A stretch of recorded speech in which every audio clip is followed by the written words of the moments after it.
मित्रांनो, लिसन टू री ॲप्लिकेशन तुम्हाला सर्व प्रकारचे स्पर्धा परीक्षांसाठी आवश्यक असणारे ऑडिओ बुक्स, ऑडिओ नोट्स आणि इतर मटेरियल देखील उपलब्ध करून देते. 6. पदार्थ आपल्या वापरातील. पदार्थ आणि वस्तू. पदार्थ सूक्ष्म कणांचे बनतात. पदार्थापासून वस्तू बनतात. प्रत्येक वस्तूंना आकार आणि रचना असते. पदार्थांचे वर्गीकरण. नैसर्गिक आणि मानवनिर्मित. नैसर्गिक पदार्थ. निसर्गातून उपलब्ध होणारे नैसर्गिक पदार्थ. सजीवांपासून मिळणारे जैविक पदार्थ. जैविक पदार्थ. प्राण्यांपासून मिळणारे प्राणीजन्य पदार्थ.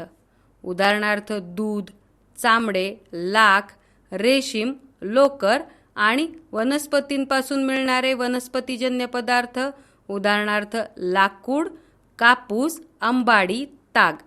सजीवांपासून न मिळणारे पदार्थ म्हणजे अजैविक पदार्थ. उदाहरणार्थ दगड, माती, लोखंड. मानवनिर्मित पदार्थ. उपलब्ध पदार्थांवर विविध रासायनिक प्रक्रिया करून मानवाने तयार केलेले पदार्थ म्हणजे मानवनिर्मित पदार्थ. मानवनिर्मित पदार्थांची उदाहरणे: बांधकामासाठी विटा, सिमेंट, कॉन्क्रीट, गॅल्वनाइज्ड व ॲस्बेस्टॉस आणि प्लास्टिकचे पत्रे, मातीची कौले. लेखनासाठी प्लास्टिक, धातू, पेन, पेन्सिल, कागद, वह्या.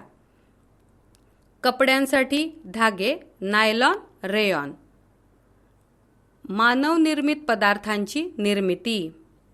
रबर. रबराच्या झाडाच्या चिकापासून लॅटेक्स रबर बनवतात. रबराला पांढरा रंग आणि विशिष्ट गंध असतो. व्हल्कनायझेशन. रबर आणि गंधक एकत्र 3 ते 4 तास तापवतात व त्यामुळे रबर टणक होते. यालाच व्हल्कनायझेशन असे म्हणतात. चार्ल्स गुडियर यांनी व्हल्कनायझेशन या प्रक्रियेचा शोध लावला. या शोधामुळे टायर्सची निर्मिती होऊ लागली व त्यामुळे दळणवळण सुलभ झाले. रबराच्या झाडाची लागवड प्रथम ब्राझीलमध्ये झाली. भारतातील केरळ राज्यात सर्वात जास्त रबर उत्पादन केले जाते.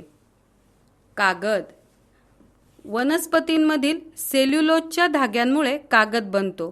गवत, लाकूड, चिंध्या, रद्दी या पदार्थातील सेल्युलोजचे धागे एकमेकात गुंतवून जाळे करून कागद तयार केला जातो. सूचिपर्णी वृक्षांच्या लाकडांच्या ओंडक्यांची साले काढून त्याचे बारीक तुकडे केले जातात. हे तुकडे व काही रसायनांचे मिश्रण काही काळ भिजत ठेवल्यास त्यामुळे लाकडातील सेल्युलोजचे तंतू वेगळे होतात. या लगद्यात रंगद्रव्य मिसळले जातात व तो लगदा रोलर्समधून चपटा करून वाळवून त्याचा कागद होतो. कृत्रिम धागे. Nylon, Dacron, Terylene, polyester, rayon हे कृत्रिम धागे आहेत. नायलॉन हा शब्द NY न्यूयॉर्क आणि LON लंडन या शब्दांच्या नावावरून तयार करण्यात आला आहे. कारण नायलॉन या धाग्याचा शोध या दोन्ही ठिकाणी एकाच वेळी लागला. मासेमारीची जाळी, दोरखंड आणि वस्त्र तयार करणे हे नायलॉनचे उपयोग आहेत. रेयॉन म्हणजे सूर्यकिरणांसारखे चमकणारे धागे होय व ते कापूस आणि लाकडाचा लगदा सोडियम हायड्रॉक्साईड या रसायनात विरघळल्यानंतर तयार होणाऱ्या द्रावणापासून तयार करतात. यालाच कृत्रिम रेशीम असेही म्हणतात. डेक्रॉन, टेरिलिन आणि टेरिन हे धागे खनिज तेलातील हायड्रोकार्बन्सच्या घटकापासून तयार करतात. नैसर्गिक पदार्थ. लाख. हा पदार्थ लाखेच्या किड्यांपासून मिळतो. या किड्यांच्या मादीच्या विशिष्ट ग्रंथींमधून रेझिनसारखा एक द्रव स्रवतो. हा द्रव हवेच्या संपर्कात आल्यास त्याचे रूपांतर लाखेत होते. मोती. हे रत्न शिंपल्यांमध्ये तयार होते. एखाद्या वाळूचा सूक्ष्म कण शिंपल्यात शिरल्यास त्याभोवती कँकर नावाचा पदार्थाचा थर जमा होतो व त्यापासून मोती तयार होतो. प्रयोगशाळेमध्ये पर्ल ऑयस्टर या शिंपल्यासारख्या प्राण्याच्या शरीरात मण्यासारखा कण टाकला जातो व त्यावर कॅन्करचे आवरण तयार होते. यालाच कल्चर्ड मोती असे म्हणतात. कुथित मृदा. मातीमध्ये जीवाणू तसेच इतर सूक्ष्मजीव विघटक म्हणून कार्य करतात. त्यांच्यामुळे मृत अवशेषांमध्ये रूपांतर खतामध्ये होते. या प्रक्रियेतूनच नैसर्गिकरित्या कुथित मृदा तयार होते. आमचे असेच ऑडिओ लेक्चर ऐकत राहण्यासाठी तुम्ही या ऑडिओसोबतच्या लिंकवर क्लिक करून प्ले स्टोअरवरून आपले ॲप्लिकेशन डाउनलोड करू शकता. 7. पोषण आणि आहार. पोषण आणि पोषक द्रव्ये. सजीवांना ऊर्जाप्राप्ती, वाढ, शरीराच्या दैनंदिन क्रिया आणि रोगप्रतिकार यासाठी पोषण गरजेचे आहे. यासाठी लागणारी पोषक तत्वे अन्नातून मिळतात. कर्बोदके, स्निग्ध पदार्थ, प्रथिने, जीवनसत्वे आणि खनिजे ही विविध पोषक तत्वे आहेत. पोषक तत्वे, आहारातील पदार्थ आणि कार्य. पोषक तत्व कार्बोदके, आहारातील पदार्थ भात, पोळी, भाकरी, बटाटे. कार्य ऊर्जा देणे. पोषक तत्व स्निग्ध पदार्थ, आहारातील पदार्थ तेल, तूप, लोणी. कार्य ऊर्जा देणे. पोषक तत्व प्रथिने, आहारातील पदार्थ कडधान्य, मासे, मांस, अंडी, पांढरा बलक, दूध व दुधाचे पदार्थ. कार्य शरीराची वाढ, विकास, झीज भरणे. पोषक तत्व जीवनसत्वे, आहारातील पदार्थ भाज्या व फळे. कार्य रोगप्रतिकार व शरीरातील विविध प्रक्रिया. पोषक तत्व खनिजे, आहारातील पदार्थ फळे, मांस, पालेभाज्या, दूध, मीठ इत्यादी. कार्य शरीरातील विविध प्रक्रिया. Kilo calorie. ऊर्जायुक्त अन्नपदार्थातून मिळणारी उष्णता मोजण्याचे एकक म्हणजे किलो कॅलरी होय. वाढत्या वयातील मुलामुलींना दररोज 2000 ते 2500 किलो कॅलरी ऊर्जा लागते. खनिजे. खनिजाचे नाव, स्रोत, कार्य व अभावजन्य रोग. खनिजाचे नाव लोह. स्रोत पालेभाज्या, मांस, सफरचंद आणि मनुका. कार्य रक्तपेशीमार्फत ऑक्सिजनचे वहन. अभावजन्य रोग ॲनिमिया, पंडुरोग. खनिजाचे नाव कॅल्शियम व फॉस्फरस. स्रोत मांस, पाव, दुग्धजन्य पदार्थ, हिरव्या पालेभाज्या. कार्य हाडे व दात मजबूत होतात. अभावजन्य रोग दातांचे विकार, हाडे ठिसूळ. खनिजाचे नाव आयोडीन. स्रोत आयोडीनयुक्त मीठ, मासे, मनुके. कार्य शारीरिक वाढ नियंत्रण, शारीरिक क्रियांची गती वाढवते. अभावजन्य रोग गलगंड. खनिजाचे नाव सोडियम व पोटॅशियम. स्रोत मीठ, मांस, चीज, फळे, पालेभाज्या, डाळी. कार्य पाणी व क्षारांचे संतुलन, चेतासंस्था आणि स्नायूंची क्रिया. अभावजन्य रोग स्नायूंची अकार्यक्षमता, रक्तदाब. जीवनसत्वे. जलविद्राव्य, जल अविद्राव्य. जलविद्राव्य बी, B1, B2, B3, B6, B7, B9, B12 व C शरीरात संचय न होणारी, पाण्यात विरघळणारे. जल अविद्राव्य A, D, E, K शरीरात संचय होणारी, पाण्यात न विरघळणारे परंतु मेदात विरघळणारे. जीवनसत्वे. स्रोत, कार्य व अभावजन्य रोग. जीवनसत्व ए. स्रोत पिवळ्या व लाल रंगाच्या भाज्या, फळे, दूध, लोणी, गडद हिरव्या भाज्या, रताळ्या. कार्य डोळ्यांचे, त्वचेचे, दातांचे आणि हाडांचे आरोग्य. अभावजन्य रोग रातांधळेपणा, अंधारात कमी दिसणे, झिरोडर्मा त्वचा कोरडी पडणे. जीवनसत्व B1. स्रोत दूध, मांस, मासे, तृणधान्ये, डाळी, कठीण कवचयुक्त फळे. कार्य चेतातंतू आणि हृदयाचे कार्य. अभावजन्य रोग बेरीबेरी, स्नायूंचा अशक्तपणा. जीवनसत्व B9. स्रोत पालेभाज्या, पपई, केळी. कार्य शारीरिक वाढ. अभावजन्य रोग, वाढ खुंटणे, ॲनिमिया, विसराळूपणा. B12. स्रोत मांस आणि यकृत. कार्य तांबड्या रक्तपेशींची निर्मिती. अभावजन्य रोग, ॲनिमिया. जीवनसत्व C. स्रोत लिंबूवर्गीय फळे, आवळा, संत्रे, आंबट पदार्थ, कोबी, पालेभाज्या. कार्य शरीरांतर्गत ऊतींचे आरोग्य, हिरड्या, दात, त्वचा त्यांच्या योग्य कार्यासाठी आवश्यक. अभावजन्य रोग, स्कर्वी, हिरड्यातून रक्तस्राव. गलग्रंथींना सूज, जखमा न भरणे.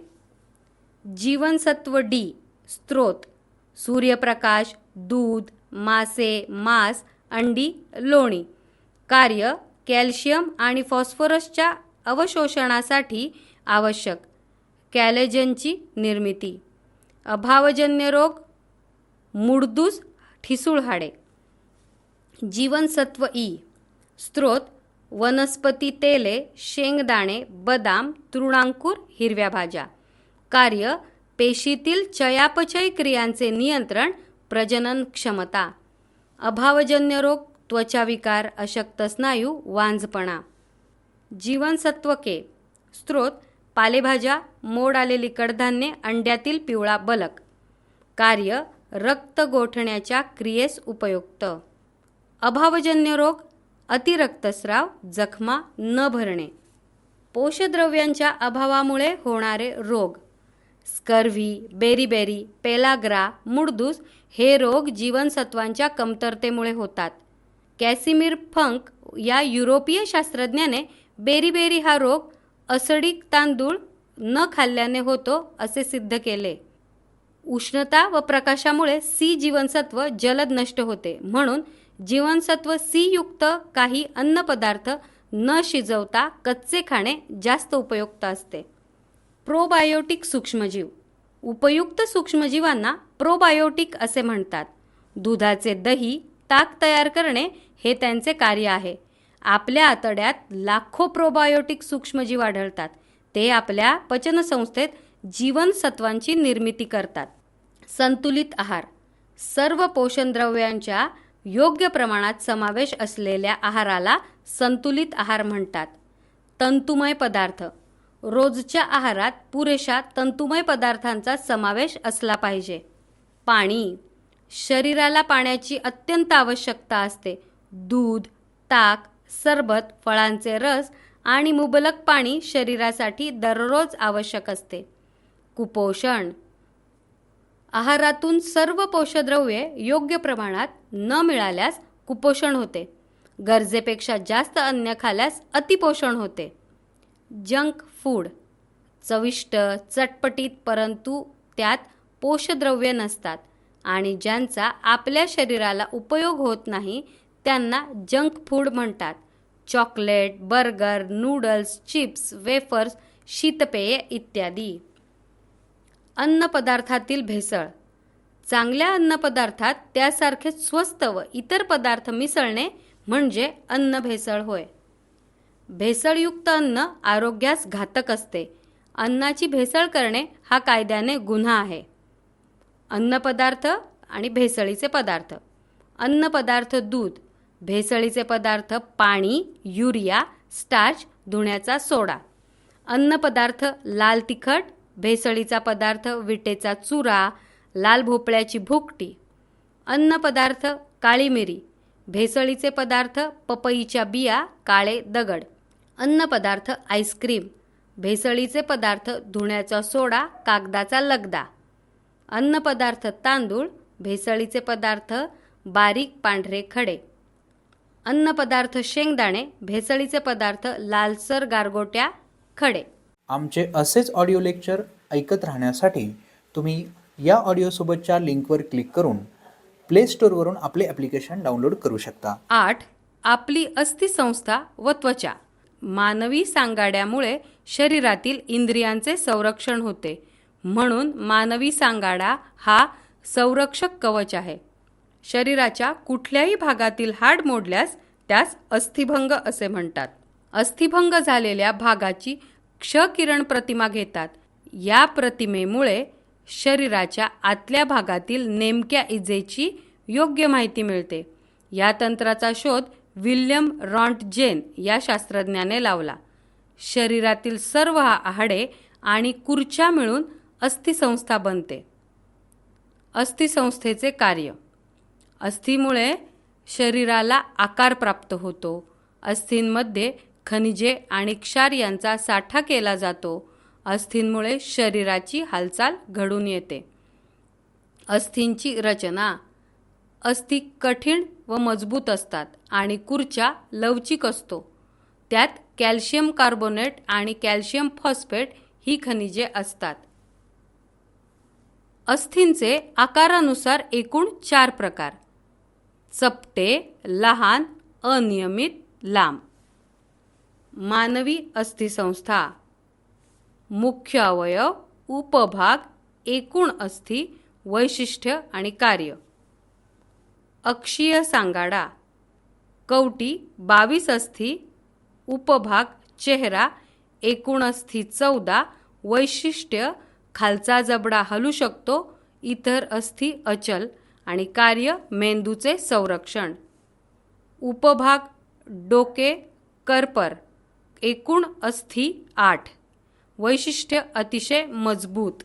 मुख्य अवयव बरगड्या 25 अस्थी, पाठीमागे मणक्यांना जोडलेल्या. उपभाग, छातीचा पिंजरा, एकूण अस्थी 12 जोड्या, 24 अस्थी, वैशिष्ट्य अचल अस्थी मजबूत असतात. आणि कार्य हृदय आणि फुफ्फुसांचे संरक्षण. उपभाग, उरोस्थी स्टर्नम, एकूण अस्थी 1, वैशिष्ट्य कास्थीमय अस्थी. मुख्य अवयव कशेरू स्तंभ, उपभाग मणके, एकूण अस्थी 33, वैशिष्ट्य अनियमित आकार, अचल, कार्य चेतारज्जूचे रक्षण. मुख्य अवयव उपांगे, उपभाग हात, उपांग सांगाडा. उपांगे, उपभाग हात, एकूण अस्थी प्रत्येकी 30 अस्थी, वैशिष्ट्य लांब आखूड अस्थी, कार्य विविध कार्य करणे. उपभाग पाय, एकूण अस्थी प्रत्येकी 30, वैशिष्ट्य लांब आखूड अस्थी, कार्य हालचाल करणे. प्रौढ व्यक्तीच्या शरीरात 206 अस्थी तर लहान मुलांमध्ये 270 अस्थी असतात. सांधे. 1 किंवा अधिक अस्थी अस्थिबंधाने ज्या ठिकाणी जोडलेले असतात त्याला सांधे असे म्हणतात. सांधे प्रकार. चलसांधे, अचल सांधे. चलसांधे यांची हालचाल होते, अचल सांधे यांची हालचाल होत नाही. चलसांधे उदाहरण बिजागरीचा सांधा, कोपर, गुडघा. हातापायांची बोटे 180 अंश कोन. उखळीचा सांधा, खांदा, कंबर, खुबा 360 कोन. सरकता सांधा, मनगट, घोटा. अचल कवटी आणि मणके. त्वचा. त्वचा आपल्या शरीराचे बाह्य आवरण आहे. त्वचा हे 5 ज्ञानेंद्रियांपैकी एक ज्ञानेंद्रिय आहे. त्वचेमुळे आपल्याला स्पर्श संवेदना प्राप्त होते. त्वचेची रचना. 2 मुख्य स्तर, बाह्य त्वचा व अंतत्वचा. बाह्य त्वचा म्हणजे बाहेरचा थर असून त्यात विविध स्तर असतात. या स्तरात मेलॅनिन हे वर्णक असते. अंतत्वचा म्हणजे आतील स्तर होय असून या स्तरात घामग्रंथी असतात. त्याखाली रक्तवाहिन्या आणि चेतातंतूचे जाळे असते. त्याखाली उपत्वचीय स्तर असून तो शरीराच्या तापमानाचे नियंत्रण करतो. त्वचेची कार्ये. शरीराच्या अंतर्गत अवयवांचे स्नायू, अस्थी, इंद्रिय संस्था इत्यादींचे संरक्षण करणे. सूर्यप्रकाशाच्या साहाय्याने ड जीवनसत्व निर्माण करणे. त्वचेमध्ये घामग्रंथी म्हणजे घाम स्त्रवणाऱ्या ग्रंथी असतात. घामामुळे शरीराच्या तापमानाचे संतुलन होते. आपल्या शरीराचे तापमान नेहमी 37 अंश सेल्सिअसच्या आसपास असते. मेलॅनिन मेलॅनिन हे वर्णक त्वचेतील विशिष्ट ग्रंथीत तयार होते व त्यामुळे त्वचेचा रंग ठरतो. मेलॅनिनमुळे प्रखर उन्हातील अतिनील किरणांपासून आपले रक्षण होते. ज्यांच्या शरीरात जास्त मेलॅनिन असते त्यांची त्वचा गडद रंगाची असते. हवामानानुसार देखील त्वचेचा रंग बदलतो. आमचे असेच ऑडिओ लेक्चर ऐकत राहण्यासाठी तुम्ही या ऑडिओसोबतच्या लिंकवर क्लिक करून प्ले स्टोअरवरून आपले ॲप्लिकेशन डाउनलोड करू शकता. 9. गती व गतीचे प्रकार. विस्थापन विस्थापन म्हणजेच स्थान किंवा जागा बदलणे. गती एकक कालावधीत एका स्थानापासून दुसऱ्या स्थानी होणारे विस्थापन म्हणजेच वस्तूची गती होय. गतीचे प्रकार. रेषीय गती, नैक रेषीय गती. रेषीय गती वस्तूचे विस्थापन एका सरळ रेषेत होत असल्यास त्याला रेषीय गती असे म्हणतात. या गतीचे प्रकार पुढीलप्रमाणे. रेषीय एकसमान गती. एकक कालावधीत वस्तू समान अंतर कापत असल्यास त्याला रेषीय एकसमान गती असे म्हणतात. रेषीय असमान गती. एकक कालावधीत वस्तू असमान अंतर कापत असल्यास त्याला रेषीय असमान गती म्हणतात. नैक रेषीय गती. जेव्हा वस्तूच्या गतीची दिशा सरळ रेषेत नसते तेव्हा त्यास नैक रेषीय गती असे म्हणतात. या गतीचे पुढील प्रकार आहेत. आंदोलित गती, वर्तुळाकार गती, नियतकालिक गती, यादृच्छिक गती, चाल. आंदोलित गती एका टोकाहून दुसऱ्या टोकाला जाऊन पुन्हा त्या टोकाला परत येणे याला आंदोलित गती असे म्हणतात. उदाहरणार्थ झोका, घड्याळाचा दोलक, पक्ष्यांच्या पंखांची हालचाल, शिवणयंत्राची सुई, ढोल ताशांचा कंप पावणारा पडदा. वर्तुळाकार गती वर्तुळाकार मार्गाने गतिमान असलेल्या वस्तूच्या गतीला वर्तुळाकार गती असे म्हणतात. या वस्तूंचा आरंभ आणि अंतिम बिंदू एकच असतो. या गतीला वर्तुळाकार गती असे म्हणतात. उदाहरणार्थ पंखा, मेरीगो राऊंड, चाक, ग्रहांची गती. नियतकालिक गती जेव्हा गतिमान वस्तू ठराविक वेळेनंतर एका विशिष्ट बिंदूतून पुन्हा पुन्हा जाते या गतीला नियतकालिक गती असे म्हणतात. उदाहरणार्थ घड्याळाचे काटे. आंदोलित गती आणि वर्तुळाकार गती या दोन्ही गती नियतकालिक गती आहेत. यादृच्छिक गती ज्या गतीची दिशा आणि हालचाल सतत बदलत राहते या गतीला यादृच्छिक गती असे म्हणतात. उदाहरणार्थ रांगणारे बाळ, उडणारी फुलपाखरे, भटकी जनावरे, हवेतील धुलीकण इत्यादी. चाल एकक कालावधीत वस्तूने कापलेल्या अंतरास त्या वस्तूची चाल असे म्हणतात. आमचे असेच ऑडिओ लेक्चर ऐकत राहण्यासाठी तुम्ही या ऑडिओसोबतच्या लिंकवर क्लिक करून प्ले स्टोअरवरून आपले ॲप्लिकेशन डाउनलोड करू शकता. 10. बल व बलाचे प्रकार. दैनंदिन जीवनात प्रत्येक क्रिया करण्यासाठी बलाची आवश्यकता असते. गतिमान वस्तूची दिशा बदलण्यासाठी किंवा तिची गती थांबवण्यासाठी देखील बलाची गरज असते. वस्तूचा आकार बदलायचा असेल तरी देखील बलाची गरज असते. बलाचे प्रकार. स्नायुबल, यांत्रिक बल, गुरुत्वीय बल, चुंबकीय बल, घर्षण बल, स्थितिक विद्युत बल, एकत्रित संयुक्त बल. स्नायुबल आपल्या सर्व हालचालींसाठी स्नायूद्वारे लावलेल्या बलाला स्नायुबल असे म्हणतात. यांत्रिक बल विविध प्रकारची कार्ये सहजरित्या व्हावे यासाठी आपण यंत्राचा वापर करतो. काही यंत्रे स्नायुबलाचा वापर करून चालतात तर काही यंत्रे स्वयंचलित असतात. ही यंत्रे विजेवर किंवा इंधनावर चालतात. म्हणजेच त्यांच्यासाठी यांत्रिक बल वापरले जाते. उदाहरणार्थ हातपंप, नांगर, शिवणयंत्र, कपडे धुण्याची मशीन, कूलर, मिक्सर, मोटार इत्यादी. गुरुत्वीय बल. पृथ्वी सर्व वस्तू आपल्या दिशेने ओढून घेते. याला गुरुत्वीय बल किंवा गुरुत्वाकर्षण असे म्हणतात. सर आयझॅक न्यूटन यांनी 17व्या शतकात गुरुत्वाकर्षणाचा शोध लावला. वस्तू वर फेकताना बलाचा उपयोग होतो. या बलाची दिशा पृथ्वीच्या गुरुत्व बलाच्या दिशेच्या विरुद्ध असते. या बलामुळे वर फेकलेल्या वस्तूची गती कमी होत जाऊन शेवटी 0 होते व वस्तू खाली येऊ लागते. खाली पडताना वस्तूवर कार्य करणारे गुरुत्वीय बल सतत वाढत जाते. चुंबकीय बल.